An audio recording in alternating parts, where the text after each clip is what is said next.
চিত্রনায়িকা দিঘির বিয়ের গুঞ্জন শোনা যাচ্ছে। শিশুশিল্পী হিসেবে দেশের একটি বেসরকারি মোবাইল অপারেটরের বিজ্ঞাপন চিত্রে অভিনয় করে রাতারাতি খ্যাতি লাভ করেছিলেন প্রার্থনা ফারদিন দিঘি।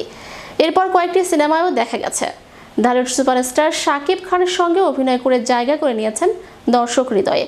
তবে এ পর্যন্ত তাকে শুধুই একজন শিশুশিল্পী হিসেবে দেখেছেন দর্শকরা। এরপর সময় গড়িয়েছে অনেক। তারপর 2021 সালে তুমি আছো তুমি নেই সিনেমায় অভিনয়ের মাধ্যমে চিত্রনায়িকা হিসেবে তকমা লাভ করেন দিঘি।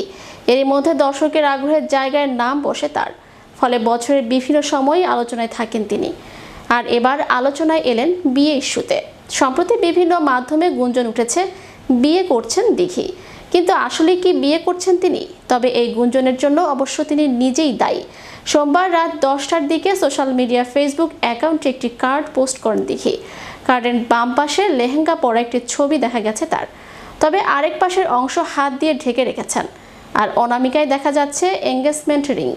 এই অভিনেত্রী কার্ডটি পোস্ট করে ক্যাপশনে লিখেছেন, আর অপেক্ষা করতে পারছি না, সব কিছুর জন্য আলহামদুলিল্লাহ। এরপর থেকেই মন্তব্যের ঘরে সবাই তাকে শুভকামনা ও অভিনন্দন জানাতে থাকেন। কেউ কেউ অবশ্য জানতে চেয়েছেন দিঘির বিয়ে নাকি এটি কোনো অভিনয়ের অংশ।